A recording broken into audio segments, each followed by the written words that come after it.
Mikirin kata orang lain itu jadi satu hal yang cukup cukup mengganggu ya biasanya karena em, sesuatu apapun yang kita harus pilih, sesuatu apapun yang harus kita jalankan, sesuatu apapun yang harus kita kerjakan, kadang-kadang itu jadi salah satu faktor yang menghambat kita sebenarnya. Menurut aku ya, ini menurut pengalaman pribadi aja, aku sharing-sharing. Jadi dulu pun aku juga pernah melakukan hal ini, membuat kata-kata orang lain itu jadi salah satu faktor penentu dari setiap keputusan yang aku buat gitu. Tapi sebenarnya itu bukan suatu hal yang baik menurut aku. Bukan suatu hal yang penting karena ya seperti udah sering kita bahas, kita harus berfokus sama sesuatu yang kita bisa kontrol dan tidak bisa kita kontrol. Harusnya kita bisa berfokus pada apa yang bisa kita kontrol. Karena kan kalau kita ngomongin kata orang lain itu sesuatu yang nggak bisa kita kontrol. Kita nggak bisa membuat orang itu berkata apa tentang kita atau berkata apa tentang hasil dari yang kita kerjakan. Itu sih. Tapi sebenarnya itu cuman suara-suara di kepala kita aja. Yang faktanya orang juga nggak peduli, nggak pernah mikirin kita gitu loh. Itu yang terjadi gitu. Jadi buat kamu yang memang masih membuat pikiran kata-kata orang lain itu satu faktor penentu, ya coba sekarang mulai belajar untuk nggak usah pikirin aja gitu. Ya, aku pun pernah ngerasain hal itu sampai di satu titik aku sadar, ya orang nggak pernah mikirin gue sama sekali, nggak pernah nggak pernah peduli juga gitu sebenarnya, kecuali orang-orang terdekat ya, gitu ya. Maksudnya kita kita ngomongin ini secara luas aja, secara general. Nggak semua orang bener-bener bisa peduli sama kita, nggak bisa 100% bener-bener mm, mau kita lebih baik, nggak juga gitu. Ya kecuali orang-orang yang terdekat sama kita gitu loh. Kasarnya ya ada satu titik aku pernah ngalamin itu sampai aku sadar orang lain nggak mikirin, dia juga nggak ngurusin gue, dia juga nggak bayarin listrik, nggak kasih makan apa segala macam. Jadi buat apa aku pikirin kata-kata dia dalam semua keputusan yang aku buat gitu. Apalagi aku tahu ini adalah suatu hal yang baik yang harus aku lakukan, tapi malah malah mikir apa yang akan dia lakukan ya gitu. Atau sebagai contoh, dulu aku pernah mau buat konten di sosial media, mau ngonten lah gitu. Terus berpikir kalau apa kata orang lain nanti kalau aku ngonten gitu. Banyak yang bilang dia sok ngartis lah, terus nanti ada yang bilang juga buat apa sih gitu, kayak nggak ada yang lihat. Ya udah gitu. Itu yang sebenarnya dulu pernah aku pikirin, tapi faktanya adalah setelah aku jalankan sekarang orang juga nggak peduli. Terus juga mereka yang nggak suka ya silakan aja unfollow gitu atau nggak usah subscribe, itu kan sesimpel itu sebenarnya. Toh yang aku share di sosial media adalah sesuatu yang bermanfaat, yang punya nilai, sesuatu pengalaman yang aku share. Oh ini loh suatu hal yang dulu aku pernah alamin, aku mau bagiin gitu. Ya kalau dan puji Tuhan ya sampai sekarang banyak aku terima di DM, banyak banget yang udah lumayan belajar dan jadi lebih baik secara kulitnya gitu ya, di skincare-nya yang aku bahas di Instagram dan di TikTok, di YouTube juga ada gitu.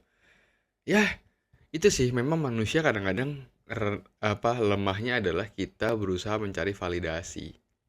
Validasi.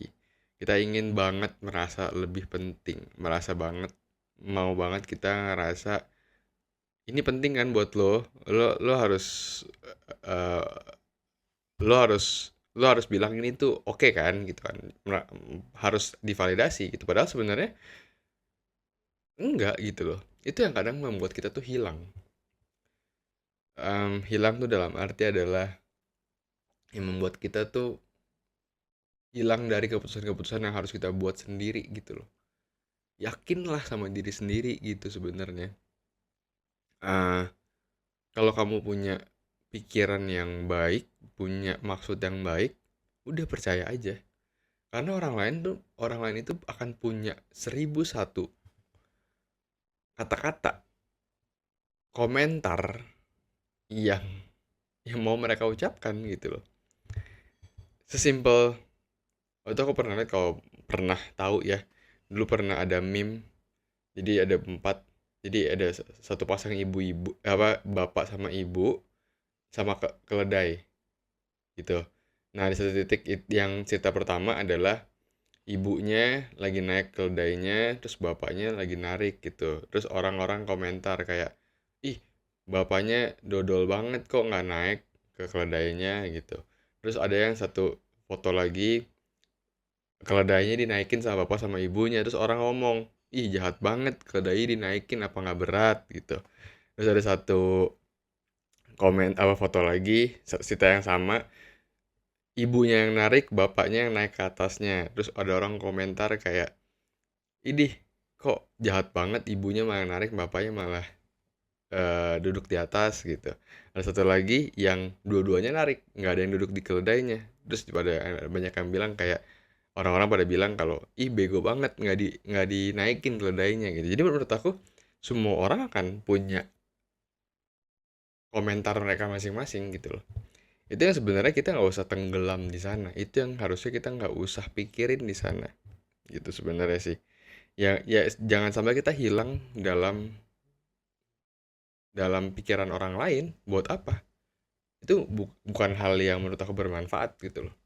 Jadi ketika kita ngerasa ini suatu hal yang baik, yang punya manfaat buat orang lain, lakuin aja gitu loh. Dan faktanya, hasilnya malah menurut aku akan mengejutkan kita, mengejutkan kamu, mengejutkan aku gitu. Ketika aku berusaha untuk sharing manfaat, aku nggak expect banyak orang yang tertolong gitu, karena tujuannya aku cuma sharing aja, nggak bermaksud untuk ya kalau banyak yang nonton bagus gitu loh, tapi sejatinya cuman ya sharing gitu. Justru just, dengan kita tulus memberikan manfaat buat orang lain, hasilnya itu akan jadi bonus menurut aku ya. Gitu sih. eh Sebenarnya juga satu hal yang harus diingat adalah ya sebenarnya kita juga harus kadang-kadang dengerin kata-kata orang lain. Tapi dalam arti adalah dengerin kata-kata orang lain yang membangun sifatnya. Kayak contoh, aku sama istri aku suka diskusi soal pembuat konten segala macam. Ketika dia berkomentar dan fokusnya untuk membangun konten aku jadi lebih bagus, ya aku dengerin dong. Kita berdiskusi di sana gitu. Atau ada temen aku misalnya yang berdiskusi soal, yang berkomentar soal, ih, konten lu begini tapi bagusnya tuh begini gini gini gini. Dia punya komentar dan juga punya solusi. Itu boleh didengerin gitu loh. Atau mungkin dia memberikan apa ya, suggestion apa sih, ya suggestion lah, dia kasih suggestion kayak sebaiknya lu gini-gini aja dibandingin lu gini-gini gitu. Ya itu satu hal apa ya, satu hal yang baik yang boleh kita denger gitu. Tapi kalau misalnya ada orang yang cuman komentar, ini jelek banget, ya terus apa yang bisa lu bantuin dari situ? Lu ngapain komentar, kasarnya ya dalam hati itu kadang, lu ngapain komen, lu kasih gue makan gitu kan. Itu sih kadang-kadang yang sampai sekarang pun juga aku masih belajar sih, sebagai manusia pasti akan sebesar kecil memikirkan orang lain, kata-kata orang lain, tapi jangan biarkan itu jadi penghalang suatu hal yang baik yang mau kamu lakukan gitu. Itu kan sifat people pleaser gitu. Aku pernah nonton satu YouTube atau satu video atau reels atau apa gitu, aku lupa, kalau nggak salah Jerome Pauline yang ngomong atau Tom Holland gitu, aku lupa deh. Jadi dia bilang gini, saya nggak tahu saya nggak tahu rumus pasti sukses. Rumus rumus sukses itu apa, saya nggak tahu rumus sukses itu apa, tapi yang saya tahu adalah rumus gagal, berusaha menyenangkan orang lain. Jadi ketika kita menjadi orang yang sifatnya people pleaser, yang berusaha menyenangkan orang lain, yang berusaha memikirkan apa kata-kata orang lain, yang berusaha please semua orang, yang berusaha memuaskan semua orang, yang berusaha menyenangkan semua orang, itu adalah salah satu sifat yang membuat kita pasti gagal gitu. Karena semua orang kan punya komentar masing-masing gitu. Itu sih, itu ya poinnya adalah ketika ada orang yang nyampein pendapat, komentar, dengerinlah yang baik, buang yang buruk, jangan ambil hati. Tapi kalau misalnya ada yang buruk pun, apakah benar? Kita harus refleksi diri lah. Apakah pernyataannya benar? Kalau tidak, ya sudah. Dia dengan komentarnya gitu loh. Kita dengan apa yang kita lakukan gitu. Ya kalau misalnya komentar yang buruk, coba pikirin lagi deh. Apa ini benar? Kita benar begitu? Kalau enggak ya udah, jangan ke-trigger gitu. Jangan jadi malah marah atau apapun gitu. Biarin aja. Dia dengan pendapat dia gitu. Kita nggak harus marah kok. Ngapain? Dia juga cuman komentar netizen gitu. Apa sih? Karena semua orang punya komentar masing-masing. Itu sih poinnya adalah satu, gak usah terlalu dengerin kata-kata orang lain, tapi dengerin yang baik. Itu yang penting. Gak usah terlalu diambil hati kalau yang buruk, tapi belajar. Apakah itu benar? Apakah itu harus aku perbaiki? Gitu loh. Karena coba sih, menurut aku ini salah satu nilai yang lumayan aku pegang, lumayan aku pelajarin. Dan aku merasa ini membuat aku lebih maju aja gitu. Kayak lebih, oke, aku ketika aku punya satu rencana, aku diskusin sama istri. Karena aku tahu ketika aku ngobrol sama istri aku punya jawaban yang seenggaknya baik gitu. Walaupun dia tidak berkomentar kayak netizen, tidak. Cuma emang kadang-kadang komentarnya pedas. Tapi it's okay. Menurut aku komentar pedas, kita dengerin. Karena itu adalah satu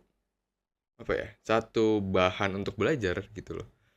Jadi tidak sekonyong-konyong, oh dia komentar pedas, dia ngatain gue. Enggak lah bro, enggak begitu. Poin adalah ketika orang berkomentar, apalagi kalau ngomongin sama istri ya, itu bukan personal, itu bukan suatu hal yang mau menjatuhkan kita. Iya, kasar seorang istri ngapain sih buat menjatuhkan kita, buat apa? Kalau kita jatuh pun dia juga jatuh gitu. Dia pasti mau yang terbaik buat kita. Itu kan fokusnya, objektifnya gitu loh. Ketika aku berdiskusi sama dia, ketika dia punya komentar yang agak pedas, ya it's okay. Objektif dia tuh buat aku membangun aku harus dengerin dia gitu loh. Oke, kalau gitu solusi dari kamu apa? Oh gini gini gini. Malah kemarin aku cukup ada diskusi yang lumayan tegang, tapi ternyata di ujungnya itu membuat aku mendapatkan satu ide yang cukup baik gitu, cukup brilian sekali. Dan itu hasil diskusi panas sama dia gitu loh. Ya gitulah intinya, ketika kita berdiskusi jangan bawa emosi gitu loh. Mesti kontrol, mesti tahu objektifnya aja gitu. Ketika kita berdiskusi, apa sih poin utama kita berdiskusi ini, jangan sampai tuh hilang gitu. Itu sih udah jadi beda topik di sini nih. Oke, itu sih menurut aku satu hal yang penting buat dipegang adalah jangan terlalu pikirin kata-kata orang lain, tapi ambil yang baik, buang yang buruk, refleksikan yang buruk apakah ini benar atau tidak. Ketika tidak, ya sudah. Biarkan mereka dengan pendapat mereka. Oke, semoga ada pesan yang bisa diambil. Itu aja sih. Kalau yang mau tanya-tanya silahkan tulis di kolom komentar. Aku Dr. Richard, terima kasih. Semoga bermanfaat.